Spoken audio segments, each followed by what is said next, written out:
Salut, it's Gabrielle, and today we're going to go through what you can expect on the Leaving Cert French exam this year. If you are looking to get a H1, then being strategic in your preparation and understanding the marking schemes will make a big difference. So let's go through what matters most, reminding ourselves of where the marks are being allocated and what topics you should study for the 2026 exam. Let's get started. Just a quick disclaimer before we begin. These predictions are not guaranteed to come up, so make sure to cover every topic on the course before the exams. These predictions are based off evidence from previous exam years and from predictions given to us by expert teachers. Now, enjoy the video. In Leaving Cert French, there are 4 sections in total, and the first one we're going to talk about is the oral exam, which is worth 25% of your grade at higher level. Here we need to think about things like pronunciation, vocabulary, grammar, and communication skills. And this involves elaborating on your answers and engaging in the conversation. This exam will be held just before Easter, and a wide range of topics can be discussed here, like your daily life, your area, your future, etc. To prepare for this part of the exam, practice answering questions in the past, present, and future tenses, and then also in the conditional and the subjunctive. Next, the listening comprehension makes up 20% of your grade, and here understanding the marking scheme is really important. The examiner will reward precision, and the more detailed you are in your answer, the better. For example, in your answers, don't just write "he went to school." Instead, add more details like "he went to school by bus because the car broke down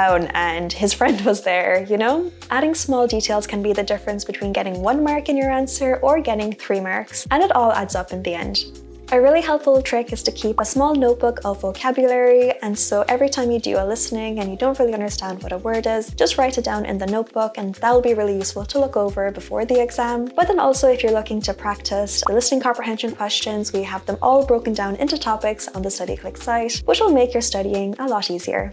So moving on, the reading comprehension will make up 30% of your overall grade. And here, doing past exam paper questions is really important. So if you practice your past exam paper questions, then you're not going to get a lot of surprises on the day of the exam, because you'll become familiarized with the pattern of how examiners ask the questions and how the questions tend to be phrased. And in this section, you'll also see a grammar question and 1 or 2 questions that require some manipulation, like for example, like switching a sentence from the first person to the third person. Practice doing these sort of questions to avoid mistakes in the actual exam. Finally, the written expression part of the exam makes up the last 25% of Leaving Cert French. The marks here are divided across communication and language. Communication essentially comes down to whether you actually answered the question being asked. And it is really important to stay on topic, because otherwise you will get penalized. So here you should learn off some core phrases as scaffolding, and remember to write your answers in paragraphs. Every year, the examiner aims to make a paper that is relevant to today's students. And there can be a great deal of crossover between the oral exam topics and the written exam topics. So basically like travel, hobbies, education, etc.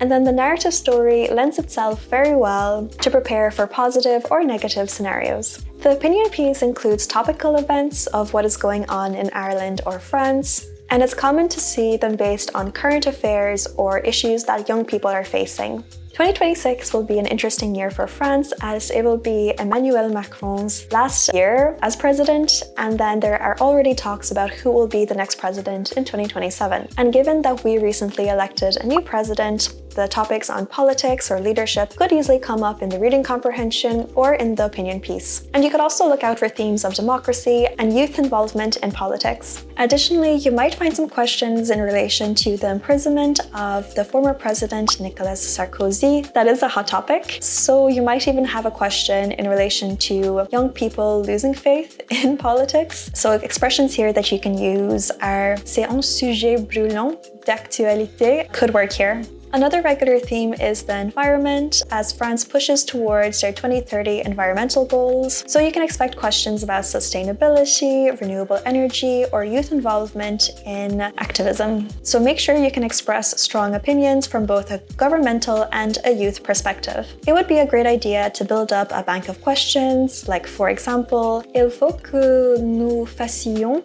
tous un effort," which means we must all make an effort, and it's also in the subjunctive, so yay.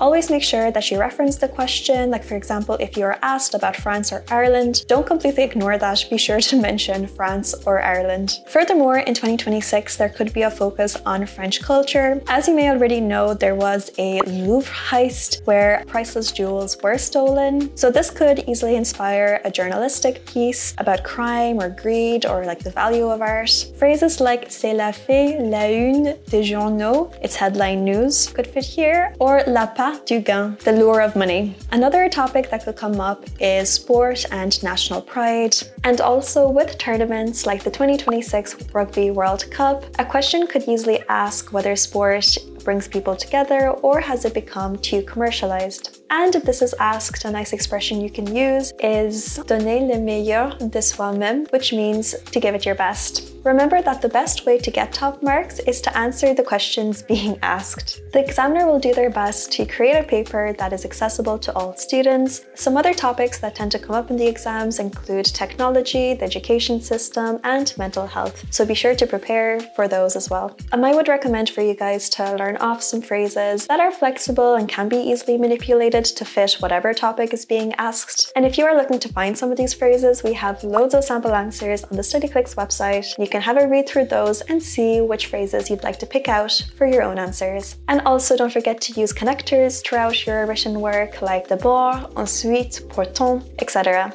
These sort of connectors will help to structure your work. So basically, if you develop your vocabulary, if you make sure your language is clear, and also if you practice your past exam paper questions, then you'll be well prepared for anything the 2026 exam has in store for you. I really hope this video helped, and best of luck with the study. Bonne chance!